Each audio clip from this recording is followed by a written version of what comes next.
Well, Kate and Laura, when they started to find out that there were so many other children, they started to investigate and they started to look at all the different countries that you would visit on your YouTube page.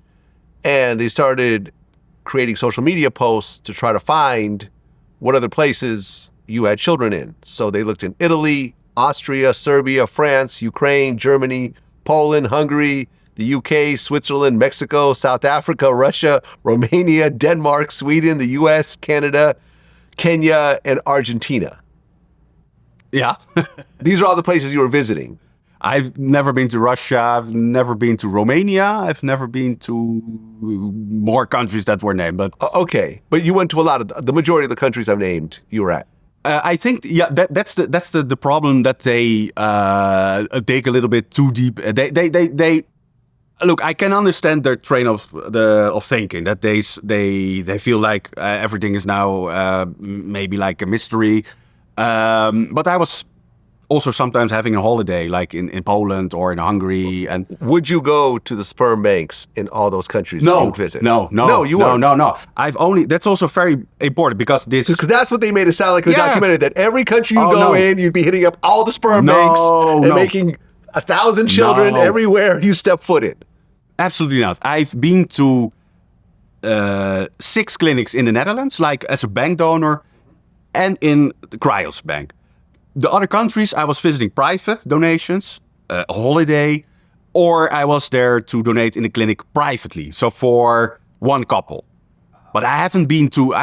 That's way too much. Right, but in the documentary, they said that Cryos would ship sperm to all the other countries as well. That's true. Yeah. So you actually do have children all through Europe, right? That's very very possible. Because they would ship without your direct knowledge. So when you would hit, you might have 25. Let's just say you have 25 in the Netherlands, but if they take your sperm and send it to Hungary, then you have 0 in the Netherlands, and you could start over, and then they would keep shipping and shipping and shipping, and basically keep the limits so you could keep donating in the same country because they'd be shipping it to the other parts of the world. Yeah, that's how Cryos works. Yeah. You know, and Kate and Laura think that you donate because you have a God complex. Is there any truth in that? This is the problem with the documentary. They let people vent out things that are basically like they sound like a marital dispute, like and then in front of their own children, they would say narcissist. They would say like cult leader, and I look a little bit like a cult leader, but that's just my fashion style. I can also dress up in a suit. I like to change styles. That's my character, but. I think it's very worrisome what they do in the documentary. One is even sending sort of a death threat, like if this was true, I'm going to kill him. Like they're talking about the biological father of the children. And I learned, and I've been working with children my whole life as a teacher and also Boy Scout and was a youth pastor. And I know that as an adult, you never should argue in front of the children. Especially not saying anything negative about 50% of the DNA of your own child.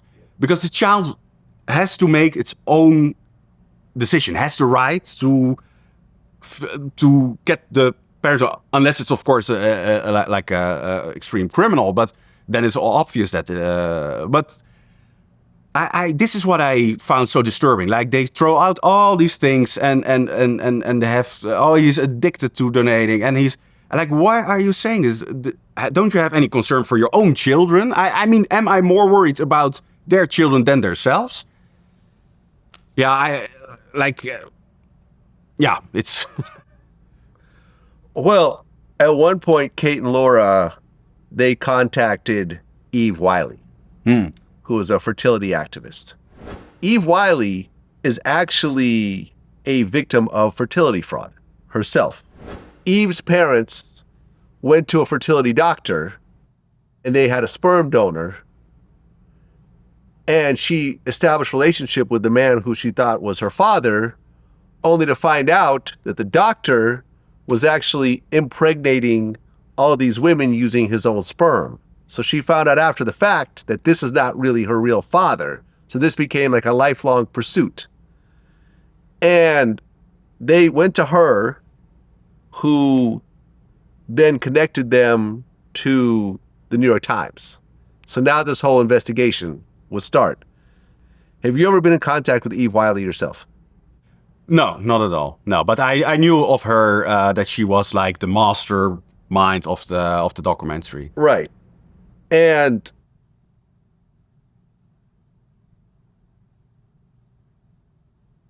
it definitely feels like when coming, to putting this documentary together, if you have someone like a Eve Wiley who feels very strongly about this, she's going to put her opinion in it without really offering differences of opinion. So I just want to point that out. During my research, I'm like, okay, Eve Wiley, who's in the documentary, who's a victim of this, so obviously he's very angry that this happened, and as they're sort of kind of researching all this, they saw that you were going to Copenhagen once a month for 4 days for 4 years, and they felt that you had about 200 donations.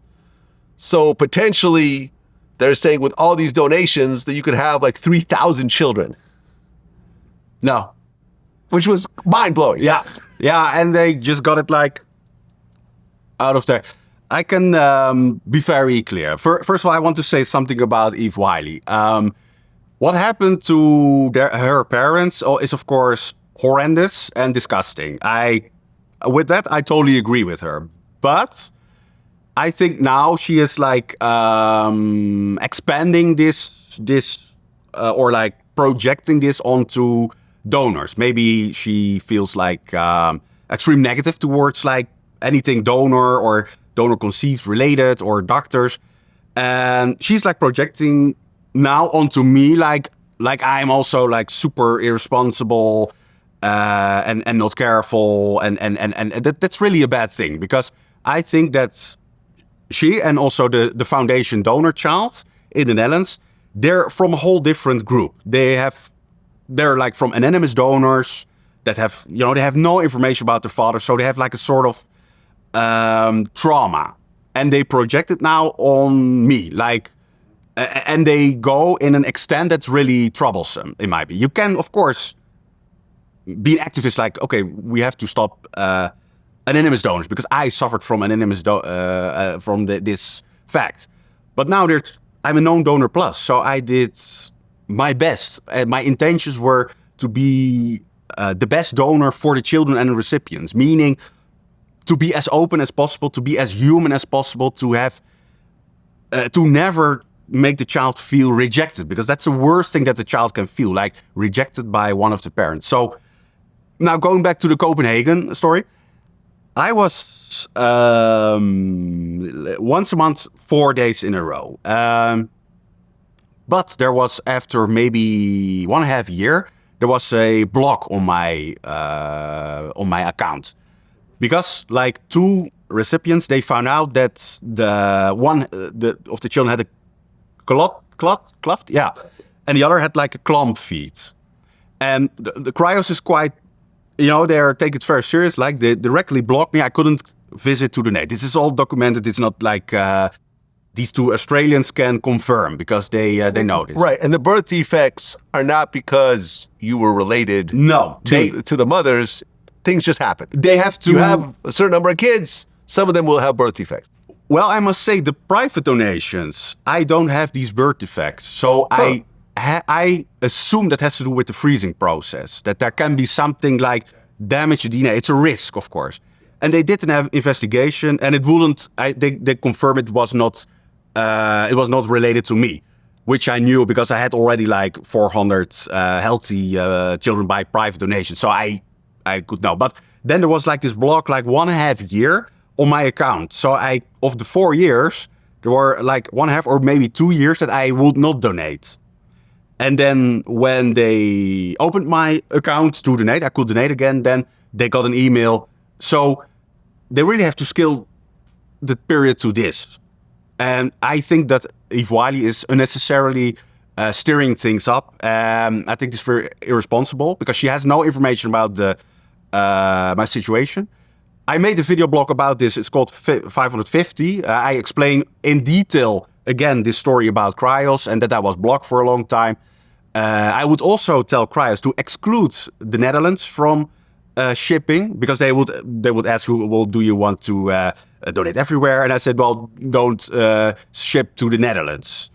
And so I was, because I had already like a quite large number in the Netherlands. So, yeah, this 3,000 is ridiculous. So you don't have 3,000. No, that's 1,000 could be if they would have extreme success with the sperm, which is already doubtable because it's a low quality. Most of the times they failed in attempts, but 1,000 would not still be impossible. But okay, 700, 800 would be possible. But I say 550. Okay, because Cryos actually denied that you could have 3,000 children. Yeah, through them. Yeah, but you said you had 400 by private donation. Yeah, but if you count all the sperm banks, couldn't that be it? No, wait. 2,000? No. Because the sperm banks was already like the 102. You remember earlier you said 102. So this is 102, and then I had like 450 private. That makes like 550 total. And then there's like a portion that I don't know, and that's cryos. So then you have maybe 50 or let's say 100. So you had like 650. That's more like the number, not 1,000. That's in my calculation. It could be when every attempt would be a success. Okay, so between 650 and 1,000 children would be your estimate. 550 to 650. That's more, in my opinion, Okay. like the. Got it. Yeah.